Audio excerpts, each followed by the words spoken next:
Selamat datang di podcast Ngobrol Inspiratif. Mimpi kecil, prestasi besar. Tempat kita berbagi cerita, pengalaman, dan perjalanan menarik dari orang-orang hebat di sekitar kita. Aku, Aliza Septia. Hari ini kita kedatangan tamu yang spesial banget pastinya. Seorang pelajar yang berprestasi dan berhasil meraih juara di bidang bahasa Mandarin. Wah, keren banget kan? Daripada penasaran, langsung aja kita sapa narasumber kita hari ini. Halo, apa kabar? Halo, apa kabar? Boleh kenalin diri kamu? I'm great. Thank you for the opportunity and for selecting me as a speaker for this program. First of all, let me introduce about myself. I'm Amelia Putri Fanya, and my friends usually call me Fanya. I'm a student majoring in Computer Network and Telecommunication Engineering, which is one of the program at SMK Negeri 1 Blitar. Jadi bisa dipanggil Kak Fanya ya. Kesibukan Kak Fanya apa aja sih selain sekolah? Well, besides school, I'm currently participating in several competition and also joining a mentoring program to apply for a university abroad, yang mana the application period will begin at this September. Jadi Kak Fanya ini katanya juara bahasa Mandarin ya? Ya. Gimana sih ceritanya kok bisa sampai di titik itu? Well, rasanya itu kayak iseng-iseng kan, kayak ikut lomba, kayak ini menarik, kayak kalau kita harusnya itu kayak nguji kemampuan kita di mana. Nah, kebetulan ada lomba nih, jadi saya iseng-iseng nyoba. Nah, alhamdulillahnya itu lolos ke babak penyisian. Nah, lanjut ke babak final, di mana waktu lomba babak penyisian itu kita disuruh untuk mengerjakan soal-soal like listening, writing, itu dalam bahasa Mandarin. Nah, nanti bakalan diseleksi lagi siapa yang bakalan masuk ke final. Nah, di final itu kita dikasih project, we have to kayak public speaking or just like a story, reading a story di depan para jurinya itu. Nah, alhamdulillahnya saya bisa menang, dapat juara 1 itu. Well, jadi di lomba ini itu ada 2 penyisian kan. Nah, 1 babak penyisian dan juga jika seleksi akan masuk ke final. Dimana waktu babak penyisian itu kitanya disuruh kayak ngerjain beberapa soal. Nah, entah itu dari listening or writing. Lalu kebetulan pada babak penyisian ini saya lolos ke babak final. Nah, untuk babak final sendiri dari para jurinya itu mereka memberikan kayak project di mana we have to kayak telling the story, yang dimana mereka ngasih teksnya itu sendiri. Nah, alhamdulillahnya saya bisa juara 1 mengalahkan dari peserta-peserta yang lainnya. Wah, keren banget ya Kak Fanya. Jadi awalnya itu iseng-iseng ya? Iya, benar banget. Terus keterusan sampai Iya. sekarang.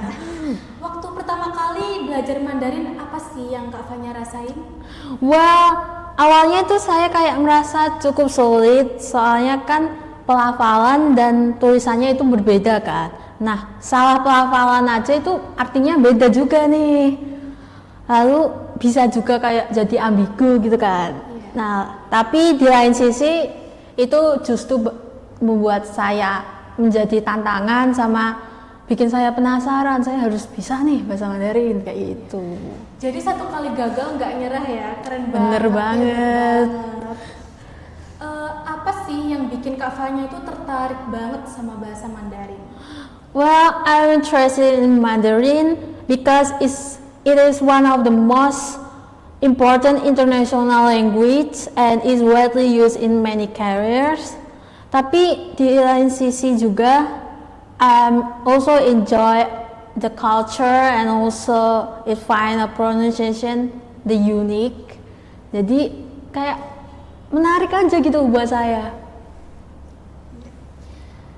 Kalau yang bikin tertarik banget tuh apa sama bahasa Mandarin? Mungkin kayak memang kesukaan dari kecil atau pengen belajar Mandarin gitu? Nah, itu nih, aku itu sebenarnya bahasa Mandarin udah dari kecil nih, kayak wah, ya, wah ini kayaknya bagus nih peluang buat kerjanya digunakan di kehidupan sehari-hari, buat masa depannya bakalan tinggi gitu. Jadi harus belajar bahasa Mandarin selagi masih kecil, biar nanti besarnya bisa berguna banget. Keren banget ya Kak Fanya ini. Iya.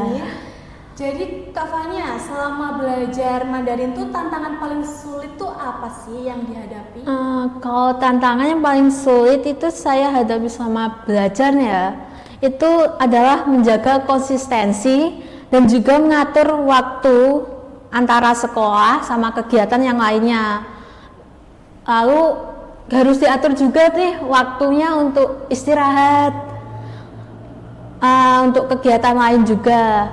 Kadang saya merasa lelah sama kehilangan motivasi sendiri. Tapi saya berusaha untuk tetap disiplin dan membuat jadwal serta mengingat tujuan agar saya bisa terus maju untuk kedepannya selagi mengingat mimpi-mimpi saya selagi saya masih kecil. Bagus banget. Kalau pernah nggak sih pas lagi capek-capeknya tuh Kak Fanya tuh pengen ngerasa nyerah gitu? I often, jadi ceritanya kayak ada cerita nih. Iya, gimana gitu? Kan waktu saya pertama kali ikut lomba nih, kayak saya pingin coba-coba lomba. Nah, terus kayak, kok tiba-tiba bisa lolos nih ke final.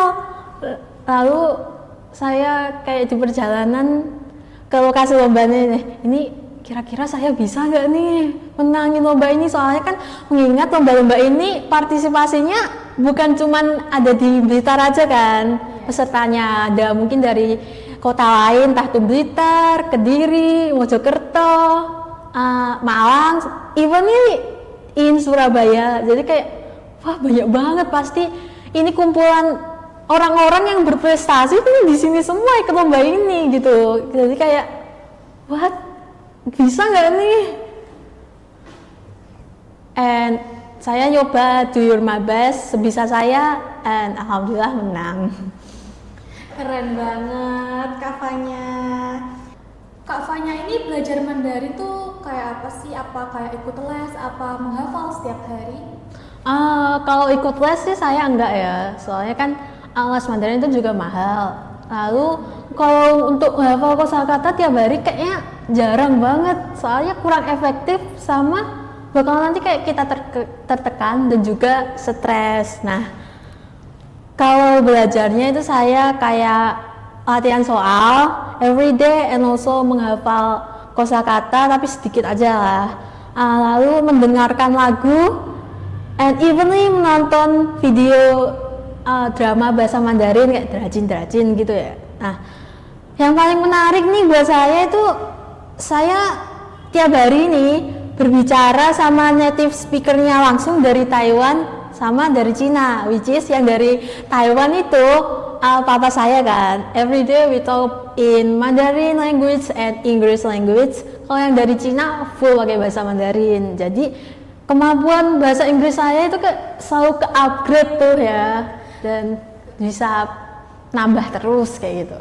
Keren banget sih Kak Fanya. Jadi tuh belajar Mandarin tuh biasanya juga dengerin lagu gitu, dari kayak film Dracin gitu. Keren banget ya.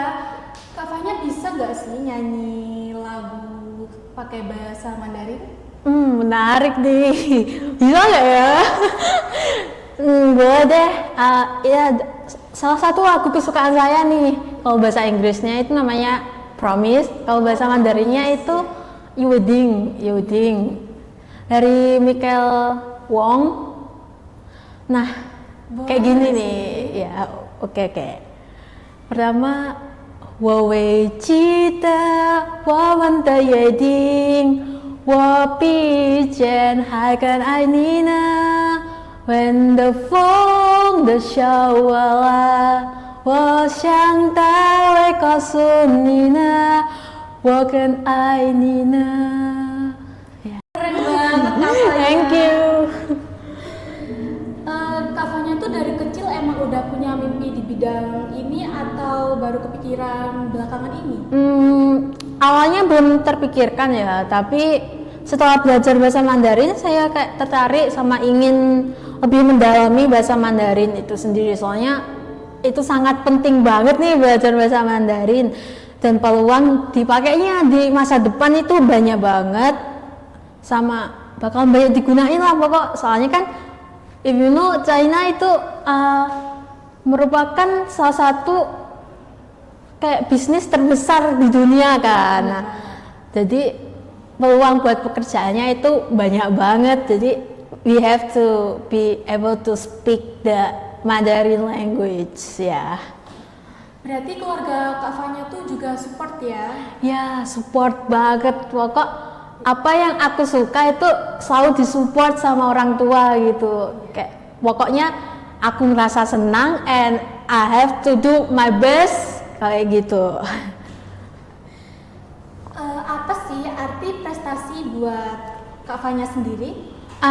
Menurut saya prestasi itu adalah hasil dari usaha, kerja keras dan juga konsistensi dalam mencapai tujuan. Pokok kita itu harus, kalau punya mimpi harus konsisten di bidang itu dan juga meningkatkan skill upgrade di bidang lain juga. Pokok yang paling utama itu nih.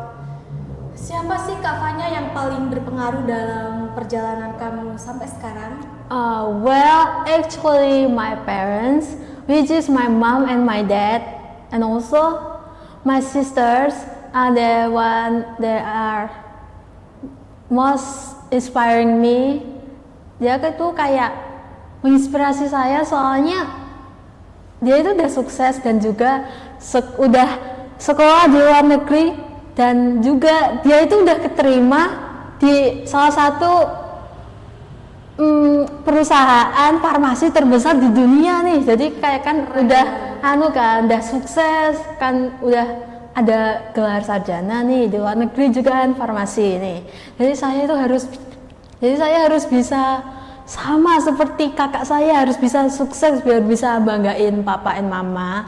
Lalu papa mama saya juga selalu support saya, kayak ngasih tahu apa yang buat kamu senang itu lakuin aja, kita bakalan selalu ngasih yang terbaik buat aku. Lalu apapun yang buat aku senang nih, kayak gali aja apa yang buat upgrade skill kamu. Nah, gitu. Mungkin Kavanya ada motivasi buat temen-temen biar bisa seperti Kavanya, bisa sampai detik sekarang ini.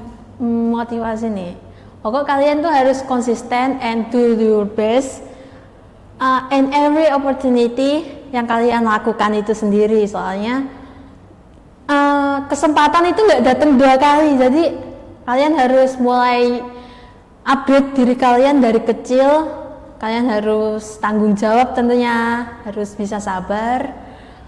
Ya pokok itulah, harus gali apa yang kalian mau, apa skill kalian kayak gitu.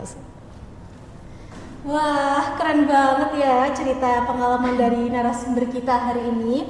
Dari sini kita bisa belajar kalau prestasi itu nggak datang secara instan teman-teman, tapi lewat proses, usaha dan juga semangat yang konsisten. Semoga cerita hari ini bisa jadi inspirasi buat teman-teman semua untuk terus berani mencoba dan mengejar apa yang kalian suka.